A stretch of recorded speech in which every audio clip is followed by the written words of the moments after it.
गुरुर् ब्रह्मा गुरुर्विष्णू गुरुर्देवो महेश्वरा, गुरुर् साक्षात परब्रह्म तस्मै श्री गुरुवे नमः।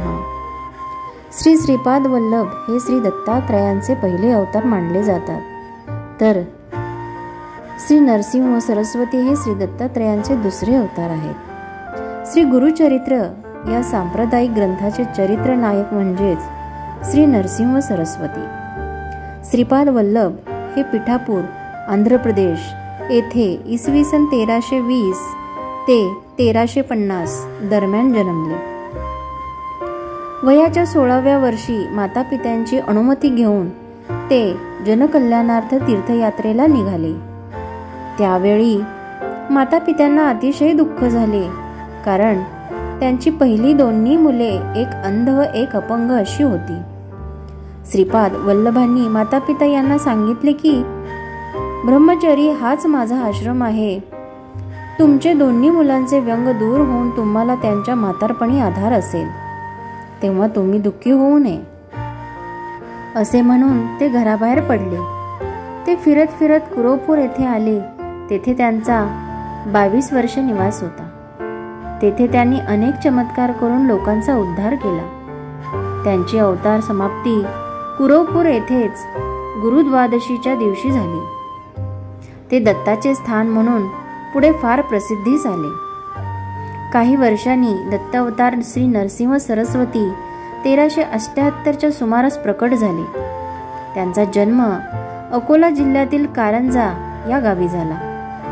त्यांनी मुंज झाल्यावर तीर्थाटनास सुरुवात केली। प्रथम काशी क्षेत्री जाऊन संन्यासाश्रमाची दीक्षा त्यांनी घेतली। त्यानंतर तेथून अनेक तीर्थक्षेत्रे फिरत फिरत ते गाणगापूर येथे कायम वास्तव्यास आले। तेथे अनेक अद्भुत चमत्कार करून लोकोद्धार केला। 1458 मध्ये आपले अवतार कार्य संपवून ते अदृश्य झाले। प्रथम कर्दळीवनी जाऊन तेथून ते शैल्य पर्वतावर गेले। तेथून गंगेच्या किनाऱ्याने भ्रमंती करीत करीत ते परत कर्दळीवनात आले। तेथे जवळजवळ 300 वर्ष समाधी लावून त्यांनी बसले होते। ज्यावेळी गाणगापूर येथे आपला अवतार समाप्तीची वेळ आली, तेव्हा त्यांनी आपल्या सर्व शिष्यांना जवळ बोलावले आणि त्यांना सांगितले, पत्रे आणावी विस्तृत, पुष्पे असावी सुगंधित, पुष्पनौका करून त्वरित आम्ही जाऊ पैलतीरा। सर्व शिष्यांनी आपल्या गुरुची आज्ञा पाळली। सर्व तयारी केली, परंतु सर्व शिष्यांच्या मनात गोंधळ सुरू झाला। प्राणप्रिय गुरुचा सहवास आता मिळणार नाही, दुःखी जनांचे अश्रू आता कोण पुसणार, आता सद्गुरूंचे दर्शन होणार नाही, म्हणून भारावलेल्या डोळ्यांनी सर्वांनी त्यांना निरोप दिला। नौकेत बसल्यावर श्री नरसिंह सरस्वती म्हणाले, आम्ही राहू कर्दळीवनी, परी गुप्त गाणगा भुवनी विरह नसावा म्हणे, असू तुम्हा जवळीच। क्षणार्धात नौका डोळ्यासमोरून गेली। गाणगापूर येथे भीमा अमरजा या 2 संगमावर सर्व भक्तांसमोर त्या नौकेसहित सद्गुरू गुप्त झाले। थोड्याच अवधीत पैल तीरावरून एक नौका झपाट्याने तीराकडे येताना भक्तांनी पाहिली। नौकेतील नावाड्याने तीरावरील लोकांना सांगितले की पैल तीरावर आम्ही एका तेजस्वी यतीला पाहिले आहे।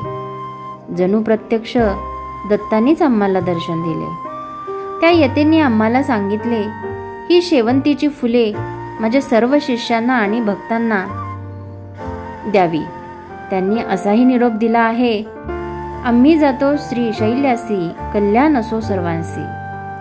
शिष्यांनी ती शेवंतीची फुले ओंजळीत घेतली व जड अंतःकरणाने ते मठाकडे निघाले। श्री नरसिंह सरस्वतीचा अवतार समाप्तीचा दिवस शिशिर ऋतूमध्ये माघ वंद्य प्रतिपदेचा तो दिवस शुक्रवार होता। गुप्त होताना त्यांनी आपल्या पादुकांची स्थापना गाणगापुरात केली। आजही त्या दिवशी तेथे मोठी यात्रा भरते आणि हजारो भक्त दर्शन घेण्यास तेथे जात असतात। गाणगापूर हे दत्तांचे मुख्य स्थान मानले जाते। असेच नवनवीन श्री स्वामी समर्थांचे भक्तिमय व्हिडिओ पाहण्यासाठी आपण जर माझ्या चॅनलवर नवीन असाल तर चॅनलला सबस्क्राईब नक्की करा आणि व्हिडिओ आवडत असतील तर लाईक, कमेंट, शेअर नक्की करा. श्री स्वामी समर्थ.